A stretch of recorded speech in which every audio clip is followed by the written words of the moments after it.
अस्सलाम वालेकुम। सिंध के अंदर इस वक्त इलेक्शन की जो मुहिम चल रही है उसमें कुछ ऐसी वीडियोज़ आई हैं जो मेरे ख्याल में हम सब के लिए एक सवालिया निशान है कि जिस कच्चे के इलाके में न पुलिस जा सकती है, न रेंजर्स, न फ़ौज उतर सकती है, जहां जदीद असले के साथ लोग जो है वो मौजूद होते हैं, मतलब एक नो गो एरिया बनाया हुआ है। वहाँ पीपल्स पार्टी के उम्मीदवार जब जा रहे हैं तो उनको जो है ना असलहे के साथ और गोलियों की थड़थड़ाहट के साथ जो है ना सलामी दी जा रही है।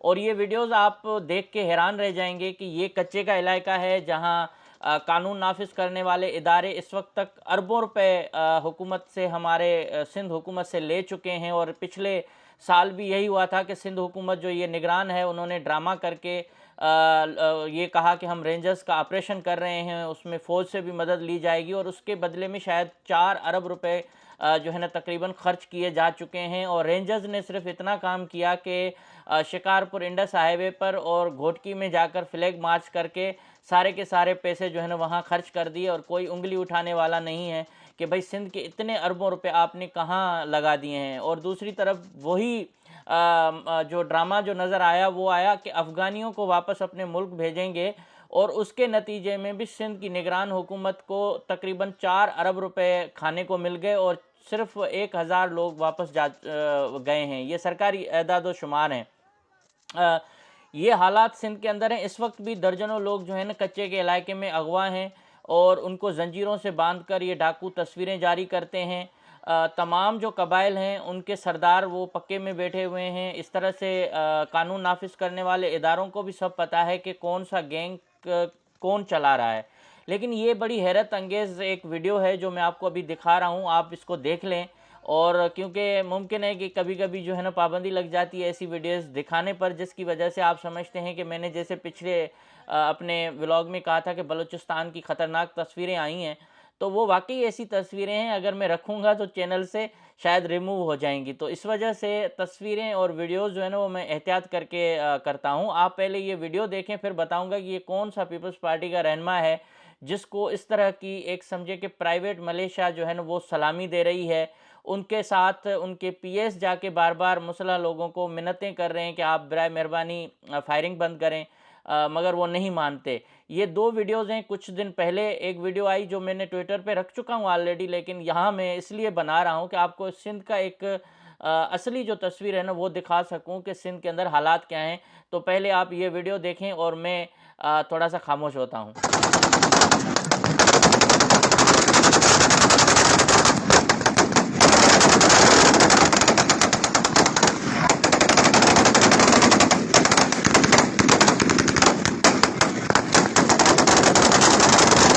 आप अंदाज़ा लगा सकते हैं खुद भी। अच्छा, ये वीडियो कुछ दिन पहले की है, तो अब जो रिसेंट वीडियो 2 दिन पहले की है वो भी आप देख लें कि ये थोड़ा सा कच्चे से थोड़ा सा आगे का इलाका है, पनो आकिल सखर का। तो आप ये देख लें।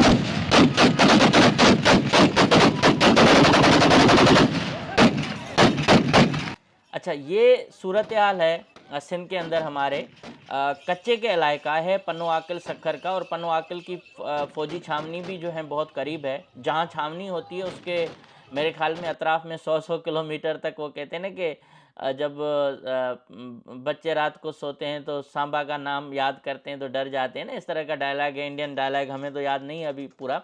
तो ये सांबा वाला इलाका है और इस सांबे वाले इलाके में किसी माई के लाल को हिम्मत नहीं कि कच्चे में उतर सके। और ये आप जदीद असला देख सकते हैं। ज़रूरी नहीं कि सारे के सारे लोग क्रिमिनल हों, लेकिन इसमें मैं दावे से ये कह सकता हूँ कि अगर यहाँ छानबीन होगी तो पता लग जाएगा कि ये जितना भी असला है ये मेरे ख्याल में लाइसेंस के बगैर होगा। इसमें मेजॉरिटी गैर कानूनी असले की होगी। और इसके साथ जितने लोग ये फायरिंग कर रहे हैं ये किसी न किसी क्राइम में इनकी मेजॉरिटी जो है ना फंसी हुई होगी।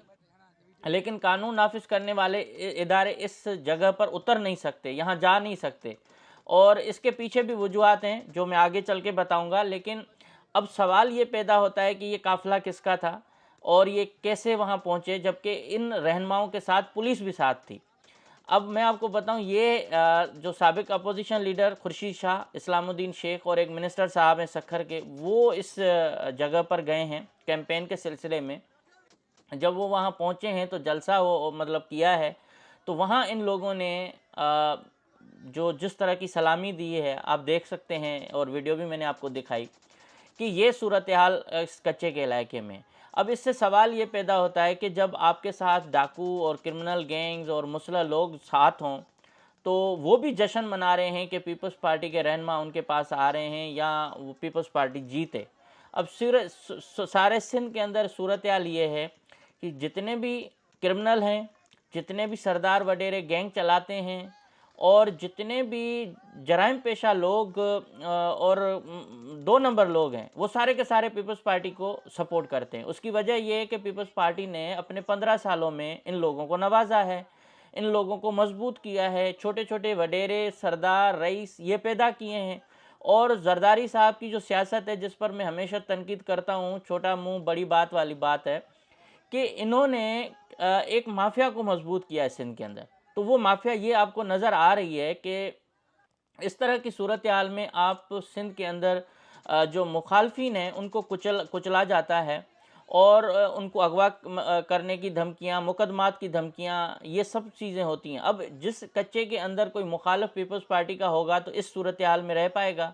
और जो शहर का इलाका है जहां पुलिस है, वहां डाकुओं वाला काम पुलिस कर रही है। अब कराची से लेकर शुरू हो जाएं, कश्मीर तक चले जाएं, घोटकी, पनवाकल, मिठी तक चले जाएं, ये डाकुओं वाला काम पूरा पुलिस कर रही है। तो जरदारी साहब को ज़रूरत ही नहीं है कि वो किसी शरीफ बंदे को पार्टी में शामिल करे, और जितने भी शरीफ थे उनको लात मार के निकाल दिया। जो पॉलिटिकल वर्कर थे, जेन्युइन वर्कर थे, उनको उन्होंने साइड पे कर दिया। अब जो उनकी जगह है वो क्रिमिनल लोगों ने ले ली है। तो इतना सारा पैसा ये जो बह रहा है सिंध के अंदर, जिस तरह से इलेक्शन कमीशन में जो एक मेंबर हैं निसार दुरानी, अच्छा उनकी एक मुबैना गर्लफ्रेंड है जिनको इन्होंने टिकट दिया है निशस्त पर हैदराबाद से, मतलब खातून ताल्लुक़ रखती है। पीपल्स पार्टी की कोई खातून उसको नहीं जानती, और ये कहते हैं कि निसार दुरानी साहब ने जब ये इलेक्शन से पहले शर्त रखी कि आप मुझे जो है मेरी इस खातून को टिकट दें तो फिर मैं आपकी सिंध के अंदर सूरत हाल बेहतर करूँगा। तो इसने क्या किया कि उसने अपना असर रसूख इस्तेमाल करके इलेक्शन कमीशन के ज़रिए बहुत सारे उम्मीदवारों को आउट करवाया। जैसे कि बदीन में मिर्ज़ा फैमिली के कागजात नामजदगी मुस्तरद करवाए गए, बार बार उसमें कोई ना कोई प्रॉब्लम कराया गया, इस तरह से और मुखालफिन को तंग किया गया। तो इलेक्शन कमीशन के इस मेंबर को नवाजने के लिए उसकी खातून साहिबा को टिकट दिया गया। तो आप अंदाज़ा करें कि जब इलेक्शन कमीशन के ऊपर उंगली उठती है, और हमारे चीफ जस्टिस साहिबान भी नाम नहीं सुनना पसंद करते कि वो कहते फर्जी नहीं बताओ। मैंने तो पूरी दुनिया की जितनी भी कोर्ट्स की कुछ ना कुछ हेयरिंग सुनी है, उसमें वकला इसी तरह से बात करते हैं, मिसालें देते हैं, और इवन जो अदालतें होती हैं उसके अंदर किताबों के रेफरेंस भी दिए जाते हैं। उसमें ये बताया जाता है कि ये इस तरह से होता है। कभी कभी कहते हैं कि हम आग का दरिया पार करके आए, जिस तरह से लतीफ़ खोसा कहते हैं। तो ये मिसालें होती हैं। और जज साहिबान भी किसी नावल का, किसी बुक का, तारीखी बुक का भी हवाला देते हैं। तो यहाँ जज साहिबान के पास इतनी उजलत है कि वो कोई बात सुनने को तैयार नहीं है। आज भी मैंने एक चीफ जस्टिस साहब के सामने एक वकील साहब हैं, कोई साबिक या वज़ीर साहब हैं, उसकी बातें सुनी तो वो किसी बात में मतलब सुनना पसंद नहीं कर रहे। उससे ऐसे लग रहा है कि भाई जहां अदालतें आपकी बात नहीं सुने, जहां आपके इदारे आपकी बात ना सुने, तो वहां आप इंसाफ की बात कैसे कर सकते हैं। और आप देख रहे हो जज बशीर साहब की रियासत है, तो बशीर साहब जो हैं ये एक हमारी रियासत का चेहरा है। जो फोर्सेस जिसको आप कभी कहते हो कि नामालूम लोग हैं, कभी कहते हैं वीगो वाले लोग हैं, कभी कहते हैं कि जनरल ज़िया ने जो भुट्टो साहब को जिस जज के ज़रिए फांसी दिलवाई, ये सारे उसके चेहरे हैं। ये तो शुक्र करेंगे इमरान खान साहब का ताल्लुक़ शायद सिंध से नहीं है कि फांसी से बच गए, वरना ये जज बशीर साहब वो भी सुना सकते हैं। लेकिन क्या है कि मॉडर्न एक ज़माना चल रहा है, हर चीज़ नोट की जा रही है, हर चीज़ को बड़ा करीब से देखा जा रहा है। और भुट्टो साहब को वो चीज़ें मैसर नहीं थी कि वो ट्विटर पर ट्वीट चला सकें या फिर यूट्यूब पर कोई व्लॉगर आके उसके हक में व्लॉग बनाए। वो बेचारा इसी तरह से अंधेरे में मारा गया, और वो भी जजों ने उनका कत्ल किया है। और आज उस कत्ल को कत्ल साबित करने के लिए या जज अपने गुनाह को छुपाने के लिए वो आज तक परेशान है कि हम इसको किस तरह से अकोमोडेट करें। तो ये हालात हैं पाकिस्तान के अंदर। इमरान खान की सज़ा या नवाज़ शरीफ की सज़ा और यूसुफ रज़ा गिलानी का जज बशीर साहब के अदालत में पेश होना, ये हमारी रियासत का एक वो चेहरा है जो आपको नज़र नहीं आता कि ये अदालतें, ये सब कुछ किस तरह से चलती हैं, निज़ाम किस तरह से चलता है, उसका आप अक्स करें। अब आप चीफ जस्टिस अपनी कुर्सी पर बैठा होकर अपने एक जज को, उसके फैसलों को जब मुस्तरद कर रहा होता है, तो ये नहीं सोचता कि इस जज ने जब ज्यादती की तो किसी बंदे के साथ कितना जुल्म हुआ होगा, कितना उसका टाइम बर्बाद किया होगा, किस तरह से ये जज जो है लिखे हुए फैसले पढ़ते हैं। तो ये हमारे मुल्क का अलमिया है। तो मेरे भाइयों, ये सारी सूरत हाल सिंध के अंदर भी है, और सिंध में और बलूचिस्तान में यही हालात हैं कि वहाँ जो रियासत है, जो इस्टेब्लिशमेंट है, उन्होंने इन माफियाज को मजबूत किया है, उनको कमज़ोर नहीं किया है। अगर उनको वो मजबूत नहीं करते तो लोग मजबूत हो जाते हैं, आवाम मजबूत होती है। अब आवाम को, करोड़ों लोगों को आप मजबूत करोगे तो फिर ये मिस्र की गलियां बन जाएगा, पाकिस्तान के अंदर हालात ऐसे हो जाएंगे कि कुछ ना कुछ गड़बड़ होगी।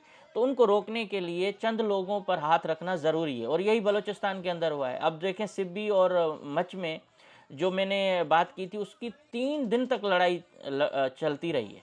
आपको कभी भी ज़ाहिर है कंट्रोल मीडिया नहीं बताएगा, 3 दिन तक जंगजू और जो सिक्योरिटी फोर्सेस हैं उनमें लड़ाई चलती रही है, और उसमें कई लोग जो हैं इतलात के मुताबिक मारे गए हैं। और तस्वीरें जो रिलीज़ हुई हैं दूसरी तरफ से, जो बलोच लड़ाकू ग्रुप्स हैं, वो उन्होंने तो प्रेस रिलीज जारी करके और मैसेजेस जारी करके अपने जंगजू जो पहाड़ों पे थे उनको कहा कि अब आप वापस आ जाएं। उन्होंने कोई लेयर बनाई हुई थी। जो एक ग्रुप था जिसने शहर में अटैक किए मुख्तलिफ सरकारी इदारों पर और मुख्तलिफ जगहों पर, दूसरा था जिसने कार्डन ऑफ किया हुआ था, और तीसरा पहाड़ों पर निगरानी कर रहा था। मतलब इस तरह की उन्होंने मुनज़्ज़म किस्म की एक हमला किया, जिसकी मैं मजम्मत करता हूँ कि नहीं होना चाहिए सिविलियन आबादी में। मगर आप हालात देखें कि उनका भी मुतालबा क्या है।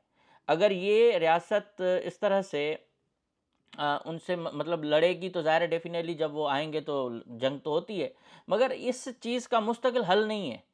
कल आज ये हुआ, कल कुछ और हो जाएगा।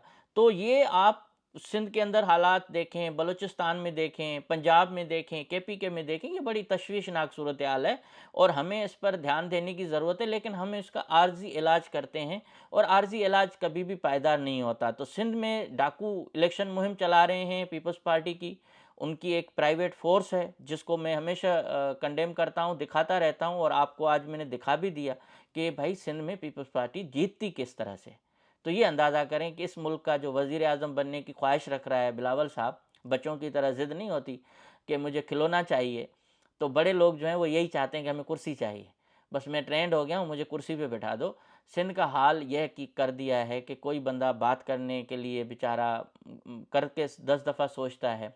कबाइलें लड़ रही हैं, पुलिस जो है वो प्रोटोकॉल दे रही है मुलजमान को, और अगवा करने में भी पुलिस मुलविस है।